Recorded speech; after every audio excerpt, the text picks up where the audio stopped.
બોલો સદગુરુ મહારાજની જય। कृष्ण कन्हैया लाल की जय। अपने अपना गुरु महाराज ની જય। પધારેલા સર્વે સંતોની જય। હવે આપણે આજ ગોરખનાથની એક વાણી છે, એ વાણી વિશે વાણી બોલવી અને ઉલ્લેખ કરશું। વાણી રે એ વાણી મારા ગુરુજીની વાણી, આમાં જીવતા પરણાવી બાવે મુવા ખેરિયા આણી। ખેલો રે દૂધે મારે ભેંસ વલોવે, આ સાસરો પારણિયામાં ગોવજી સોળે। હવે વાણી રે વાણી કે મારા ગુરુજીની વાણી, જીવતા પરણાવીને બાવે મુવા ઘેરાણી। તો જીવતા પરણાવી અને બાવે મુવા ઘેરાણી કઈ રીતે આવે? પણ જે સદગુરુ મહારાજના શરણે જઈ અને જીવતા જે મરી ગયા છે, તો અને જેની સુરતા શબ્દારે ભરી ગઈ છે, આ પછી ક્યાં આવે? ઘીરે। પણ જો સુરતા શબ્દારે પાણી હોય તો, બાકી તો સદગુરુ મહારાજના શરણે ઘણા ગયા છે, ઘણા અધિકારી થઈ ગયા છે, પણ સુરતા હતી નેન્યા રહી। સુરતા શબ્દને ભેટી નથી, શબ્દારે મળી નથી, ત્યાં લગી એમના કુંવારી ને કુંવારી રે। બાકી જેની સુરતા પાણી ગઈ છે, એ મુવા પછી ઘરે આવે। પછી બીજી કીધું કે ખીલો દૂધે ને મારે ભેંસ વલોવે। હવે ખીલો એવું શું છે? ખીલો કોઈ દી દૂધે અને ભેંસ કોઈ દી વલોવે, આ શક્ય છે? તો આપણે કોઈ દી વિચાર કર્યો છે કે આ વાણે આ ગોરખનાથે આવી કેમ મૂકી છે? આની માટે આપણે કંઈક વિચાર કરવો જોઈશે ને। એની માટે સંતો તો બધો વિચાર કરી લે, અને વિચાર કરી અને એ શબ્દ જે બોલે એમાં કાંઈ મીનમેખ ન હોય, એ સચોટ વાત જ કરે। કારણ કે ખીલો છે એ સદગુરુ મહારાજ છે, અને જે એના મુખમાંથી શબ્દની ધારા નીકળે છે એ દૂધ જેવી છે। પછી એનું વલણું કોણ કરે? સુરતા। સુરતા એ શબ્દ પકડે અને એનું વલણું કરે કે આ શબ્દ કેવા શું માંગે છે। એટલા માટે સુરતાને ભેંસ કીધે છે। પછી કે સસરો પારણીયાનો બહુ હિંસોળે, તો સસરો છે એ જીવને કીધો। જીવ રાજા એ સસરો છે, અને માયાના મોહજાળમાં હોતો છે, અને એને માયા હિંસકાવે। શું હિંસકાવે છે? માયાના મોહજાળમાં એ હોતો છે। એટલે સંતોએ કીધું કે સરખડીનો સોરો, નહીં પૂજા નહીં પાત્રી, શેખો હુઈ રહ્યો માથે હાલી ગઈ કે અખાત્રી। શેખો હુઈ રહ્યો, આજે આપણું શરીર છે, આ સરખડીનો સોરો કીધો સંતોએ, અને આપણો જીવ રાજા એ હુતાડ્યા અને જિંદગી પૂરી થઈ ગઈ, ઉંમર વહી ગઈ। એટલે સંતોએ કીધું સરખડીનો સોરો, નહીં પૂજા નહીં પાત્રી, શેખો હુઈ રહ્યો કે માથે હાલી ગઈ અખાત્રી। હવે ગોરખનાથે બીજી કડીમાં શું કીધું છે? હેઠ રે એ હાંડીને ઉપર સૂલો સળિયો, આજળ કેરી મસીયાએ બગલાન ગળિયો। આમાં હેઠ રે એ હાંડીને ઉપર સૂલો સળિયો, આજળ કેરી મસીયાએ બગલા ને ગળીઓ હેઠ હાંડી અને ઉપર સૂલો. શીખડી કોઈ દી સડે? કોઈ દી સડે નહીં. કારણ કે હેઠ હાંડી ને ઉપર સૂલો ક્યાં જ ગળ પડે. પણ આની માટે સંતોએ વિચાર કરી અને આ શબ્દો મૂક્યા છે. તો હેઠ હાંડી એવું શું છે કે જે આપણું આ મેજર્યું, આ પેટ રહ્યું, આ હેઠ હાંડી છે અને આ સૂલો છે. અહીંથી ગમે એટલું તમે બળતણ ઓરશો, અહીંયા હજમ બધું બાળન ભસ્મ થઈ જાય. કારણ કે મારી પાસે બ્રહ્મ અગ્નિ છે. બ્રહ્મ અગ્નિના તાપથી આ બધું હજમ થઈ જાય. એટલે સંતોએ કીધું કે હેઠ હાંડી અને ઉપર સૂલો. પછી કીધું કે જળ કરી મત્સ્ય બગલાને ગળ્યો. તો જળ કરી મત્સ્ય એવું શું છે? જે આપણે સુરતા છે આ મત્સ્ય કીધું છે, એને માછલી કીધી સંતોએ. અને શબ્દ છે એ બગલો છે. આ સુરતા એ બગલાને ગળી ગઈ, આ શબ્દ ને ગળી ગઈ. કારણ કે એ ગળે ને તો જ એનું વલણું થાય, ને વલણું થાય નહીં. એટલે શબ્દ ને સુરતા ગળી ગઈ. પછી ત્રીજી કડીમાં શું કીધું છે સંતોએ? આ ખેતર પાક્યું ને રખેવાળને ખાધો. આમાં ખેતર એ પાક્યું ને રખેવાળને ખાધો. આવન કે રામ મૃગલાએ પારાધીને બાંધો. ખેતર પાક્યું અને રખેવાળને કે ખાધો. વનના મૃગલાએ કે પારાધીને બાંધ્યો. ખેતર કહેતા આપણું આ શરીર આ એક દિના સમય પાકી જવાનું છે. જો કે અમારું અડધો ફરતું પાકી ગયો છે, પણ બધાનો પાક છે. ખેતર પાક્યું કે રખેવાળને ખાધો. હવે રખેવાળ એવું કોણ છે કે જે આપણો અંગ,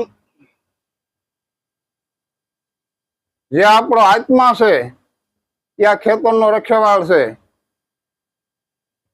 પછી એને જીવરાજા કહેવાય. બાકી આત્મા છે આ ખેતરનો રખેવાળ છે. અને જો એ આત્મા પરમાત્માને જો પામી જાય તો આ ખેતર શાંતિથી પાકે. નકર તો પછી તમને કહો ખેતરની અધોગતિ થાય. કારણ કે એની માટે સંતોએ કીધું છે કે ગમે એવું ખેતર હોય, પાડાના કાન જેવી જમીન હોય, પણ જો એમાં ધરોડીના ડાભડાના ગુંડા હોય તો કોઈ દી ધોરી છોડવો થાય નહીં. પણ જો ધોરી છોડવા કરવા હોય તો ગુંડા પેલા કાઢવા પડે. આમાં ગુંડા કેવા છે કે કાળ, ક્રોધ, મદ, મોહ, ઈર્ષા, માન, બડાઈ, આખી પાછી, ખોદી, મસ્કરી, જો આ બધા ગુંડા જામી ગયેલા છે. અને જી જ્યાં લગી ગુંડા નહીં પણ નહીં રે, આ આવરણો બધા નહીં રે, ત્યાં લગી આ ખેતર તમને કહું ભેળાનેલું રહેશે, ચોખ્ખું થાય નહીં. અને કોઈ દી આમાંથી સારા શબ્દ નહીં રે નહીં. કારણ કે શબ્દ છે એ છોડવા રૂપી છે. સંતોનો શબ્દ છે કે આંબા જેવા છે. પણ જો ખેતર ચોખ્ખું હોય તો નીર અને નીરે નહીં. કારણ કે અન એવા હોડકાર જેવું ભર્યું હોય એવું નહીં રે. સદગુરુ મહારાજ કોઈ આમના જેવા અને ઘણા શિષ્ય બનાવ્યા. અને એવો ભાવ શિષ્ય માટે કે મારા શિષ્ય મારા કરતા મોટા બને, મારા કરતા જ્ઞાની બને. અને એવા વિકસાવે કે મારી વાણી મને હોતે આગળ લઈ જાય. શિષ્ય તો આગળ જાય પણ મને હોતે આગળ લઈ જાય. આવા ગુરુ મહારાજ નો ભાવ બધા શિષ્ય માથે હોય. પણ આંબો કેરીઓ થાય અને એમાં એક કેરીમાં ગોટલા હોય ને એ ગોટલા ને આંબા થવાની બધામાં ક્ષમતા હોય, પણ આંબો બીની શક્યા નહીં. કારણ કે આંબા અને કેરીઓ શોષી અને કાંઈક ફેંકી દીધી, માથે ટ્રેક્ટરના ખટારા હાલી અને ફેદરા કાઢી નાખ્યા. કાંઈક આંબા શોષી અને સુલામ નાખીને શેકીને ગોટલીનો ખાઈ ગયા. કાંઈક ભૂ દેવો અને ધર્મગુરુએ મુખવાસ બનાવીને ખાઈ ગયા. અને કાંઈક વિદ્યા આંબા નાખ્યા ક્યાં? ઉકળામાં. હવે એ ઉકળામાં નાખ્યા વરસાદ થયો, આંબો ઉગ્યો, પણ આંબો નાનો, ઉકળાનું કદ મોટું. ગરમી વધી ગઈ, વરસાદ શાંત થયો, આંબો સુકાઈ ગયો. કારણ કે ઉકળાની ગરમી વધી જાય, નાનું કદ નાનું પીડ્યું, આંબો સુકાઈ જાય. એમ જે સદગુરુ મહારાજના બાળકો છે એને આંબો ન સુકાવા દેવો હોય તો કાયમની માટે સંતોએ કીધું છે ફરજિયાત 90 જમીને તો સત્સંગ થવો જ પડે. કાં ગુરુ મહારાજના સામે આપણે જવું પડે અને કાં ગુરુ મહારાજને બોલાવવા પડે. એના શબ્દથી જો આના આપણા કાનમાં એના નાખ્યા રાખીએ તો કાંકા ખેતર ચોખ્ખું રહે અને આંબો મોટો થાય. બાકી નકર તો પાણી પાયા વિના કોઈ પણ ઝાડ રીતે તો સુકાઈ જવાનું, પાણીની જરૂર પડશે. એમ સદગુરુ મહારાજના જ્યાં શબ્દ છે પાણી રૂપી છે એ આ ખેતરમાં ઓરવા પડશે. પછી સ્વાથી કડીમાં શું કીધું છે? મસંદર નો શેલ પૂતા ગોરખનાથ બોલા, આ મસંદર નો પૂત ગોરખનાથ બોલા, આ મેલી મમતાને હુવાયો ભૂતા. ગોરખે એના સદગુરુ માયા મળી ગયા મસંદર જેવા અને બધી મમતા છૂટી ગઈ. અને એ કેવા બન્યા કે અબધૂતા આખા વિશ્વમાં એને બધા એની વાણીઓ ગા, એના પુસ્તકો વાંચે, એના દીવા ધૂપના અગરબત્તીઓ કરે, ઘીરે ફોટા મૂકે. આવા અબધૂતા બની ગયા. એવી જ રીતે જો આપણે સદગુરુ મહારાજના શરણે ગયા એવી અને ઉપદેશ લીધો હોય તો મારા વાલા કાંઈક અનુભવ કરજો. અને અનુભવ કર્યા વિના તમારે પાર આવશે નહીં. કારણ કે અનુભવ છે મેન વસ્તુ છે. એટલે સ્થિતિ તોરેલા કીધું છે કાયો છે અનુભવી અવતાર, માથે સદગુરુને ધાર, તો આ બેરડી ઉતારે ભવપાર. સદગુરુ સિવાય કોઈનો ઉદ્ધાર નથી. સદગુરુ કરાવવા પડશે. અને સદગુરુ કરાવ્યા પછી કાયમ એમાં રસ્યું પસ્યું રહેવાનું. કારણ કે 1 દિનનું 2 દિનનું 5 દિનનું નથી કે કોઈ વરા 2 વરાનું નથી. આ તો અંત લગીની ભક્તિ છે. એટલે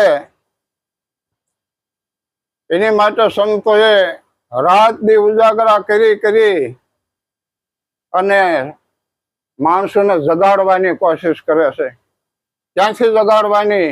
આ નિંદ્રા પથારી નિંદ્રામાંથી નહીં, મોહ નિંદ્રાની માયાજાળમાં આપણે હુતા છીએ, આમાંથી સંતો જગાડે છે. એટલે કીધું સંતોએ કે જાગજે જાગજે જીવડા જાગજે રે, એ જી તારું આય ખુએ જાય. જાગજે જાગજે જીવડા એ જાગજે રે.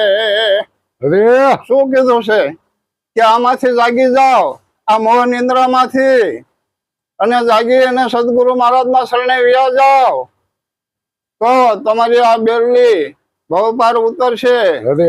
કારણ કે આ સંસાર સાગર છે. આમાં નાવ રૂપી આપણું દેહ તો મૂક્યો છે.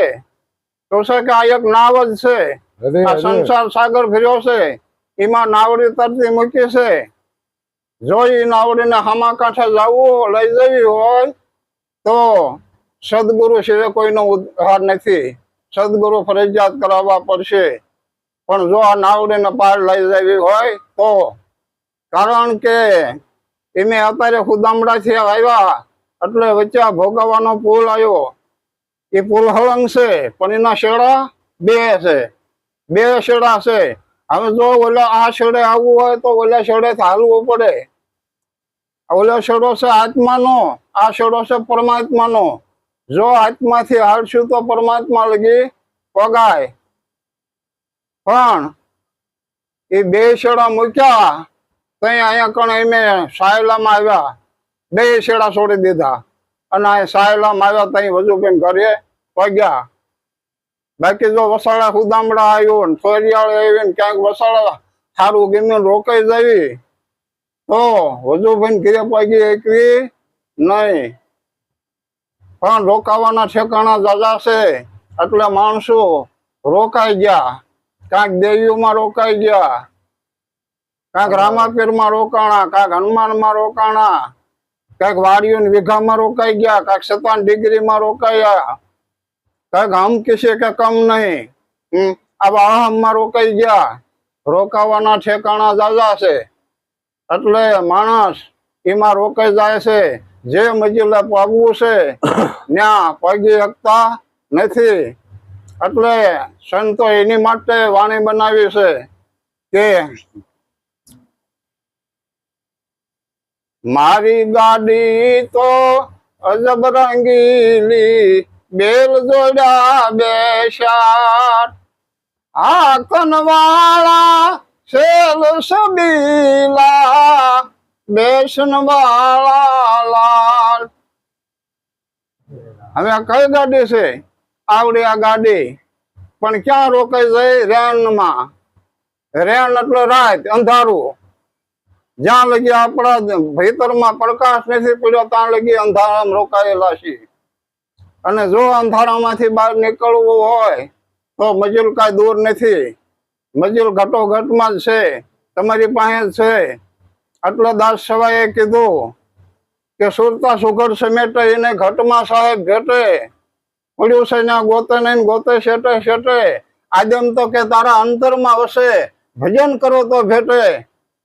આવું દાસ સવાએ કીધું છે. હવે હું મારી વાણીને વિરામ આપું છું. બોલો સદગુરુ મહારાજની જય.